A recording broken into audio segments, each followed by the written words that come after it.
Go ahead, give me an introduction. Eric Westover from Idaho Falls, at my shop, Eric's Off-Road Emporium, doing an interview with Shelly, ISU college friends, and Nathan, no longer lost.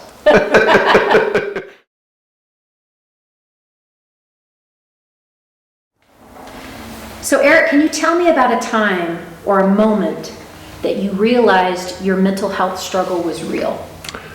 So my reality when there's two or three real true moments really.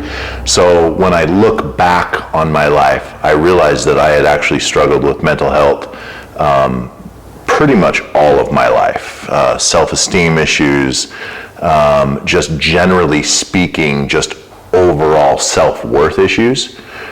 And when you look back, and oftentimes when you realize something later in life, you can look back and you can say to yourself, oh, that was what was happening there.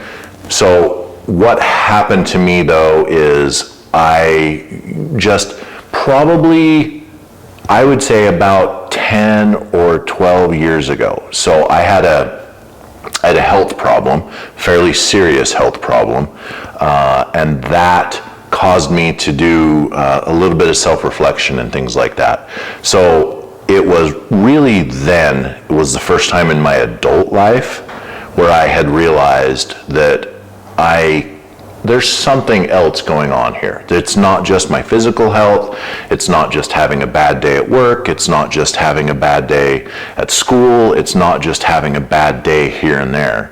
That's not really the problem. The problem is an overarching mental health issue. And I didn't really know what to do. I mean, this is 15 years ago, so the internet kind of still new and things like that. So there wasn't really a lot of resources and things like that I could seek out, and honestly, I didn't know how to do that. I grew up in the era of buck up, little camper. We grew up at my age right now, grew up in the 80s and the 90s. Mental health wasn't even talked about. Like, it wasn't even referred to. You just had to work hard, do your stuff, be a good person, and that was it. That was as much mental health advice as I got as a youth. And that doesn't work. It just simply doesn't work. And so when I initially had the health problems as an adult, I realized at that time that there was something else going on. And that was a point where I realized something, but I didn't do anything about it. I didn't seek out counseling. I didn't seek out advice. I would talk to friends occasionally here and there and things, but never really getting into a deep conversation with anybody about how it affected me and what I was really thinking. What held you back from seeking services when you started noticing those symptoms? It's the stigma that goes with mental health. I mean, I'm a guy. I'm a car guy. I had a friend that they said to me, "You do that? You're like a guy's guy. You like cars, you know how to weld, you know how to do this, you can build stuff, you can do all this, you got the big beard, you're like a guy's guy, If, in the 1800s, you'd be the lumberjack guy or the miner or whatever, And so there's a huge stigma around that, and not just that, but also being just a guy. It's perceived, how I perceived it. I'm not going to say it's anybody else's perception, but my perception of seeking mental health help was just pure weakness. That's all it was. It was, you were demonstrating that you did not have strength of mind, that you did not have the willpower to be able to change your situation, to change your thoughts. So it was really a perceived weakness that I thought seeking out mental health. And honestly, growing up when I did, that whole buck up, little camper kind of a deal. You don't feel good. You haven't felt good for a year. Well, work harder. That seemed to be a lot of the answer to a lot of the problems growing up, was just work harder. That's all there is to it. And so if you take that, not seeking help then, I'd been sick for several years actually, and I went to actually see a counselor. I knew I was depressed at that time. Like it was I knew 100% that I was depressed. And I saw a counselor, and it just didn't, like, I didn't realize at that time that if you go see a counselor and you don't like not necessarily get along with them, but have a connection with them to some degree, it's just talking. It's nothing more than that. And sometimes talking can help a substantial amount, but it was not the help that I needed at the time, and that's all it was. And so I had one experience with a counselor, and I was like, well, that doesn't work. That doesn't work. I'm not going to go do that again. That's kind of lame.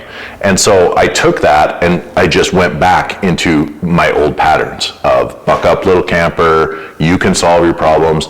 I've always considered myself a fairly strong-willed, smart person. I think you have to take a very, very personal interest in your own mental health. And you have to have at least a small amount of knowledge to be able to understand what you're experiencing or what you are feeling, or what you have to have a small amount of understanding. You can't just go in completely blind, because it's overwhelming.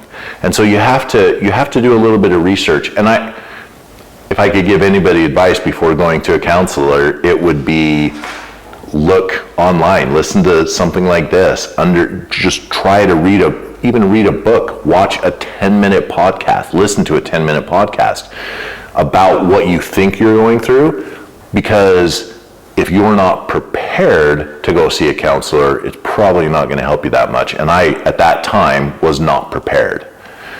And the reality of my life was that it was years later.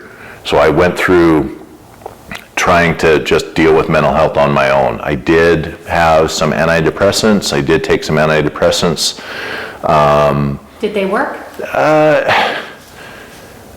They didn't work for me. The feeling that I got when I was on antidepressants, yeah, they didn't make, like, I was less sad, I guess you would say, but I was less everything. That counselor that I went to, he was very good at asking good questions to me. Like, I know that him and I just clicked. Like, he is what I needed. You can call it a blessing or being lucky or the universe putting me and him together in that particular time and situation. But whatever you want to call it, whatever deity you believe in, whatever ideology that you have in as far as like what happens in that situation, whatever greater force is guiding, or if you don't believe in a greater force, him and I coming together at that particular time literally changed my life. I mean, he completely changed my life, because we were able to talk, like, not always about me, but about concepts. Because, like, I understand it's difficult to say to yourself, oh, geez, that's why I was, suicidal for so many years. That's why I was this. It's really, really difficult to be truly, truly honest with yourself. And if you have somebody that you can, like, take a little bit of that off of you, and you can talk about that concept, well, then you have that concept in your mind, and you can go back and you can think about it, and you can try and understand it in your own mind. Because a counselor is just somebody who guides you. If you're going to a counselor because they think they can fix you, you probably need to be a little bit more honest with yourself, because you fix yourself. You see it in physical problems too. Like if you get sick, right? A lot of times you're like, okay, I feel better. I'm going to go do everything that I normally would do. And then you are miserable for the next 3 or 4 days because you did too much. You didn't realize that you weren't quite better, or you didn't allow yourself to see that you weren't quite better. And I think we do that way worse with mental health issues, with issues that we are not seeing, with issues that are thoughts and chemical imbalances and, dopamine and all that stuff inside of your brain. I don't think that we are very good as people at recognizing those things. And so we are like, okay, I realize this. Okay, I'll work on that. Okay, cool. And then we keep on going and doing exactly what we were doing before. We continue on the same patterns.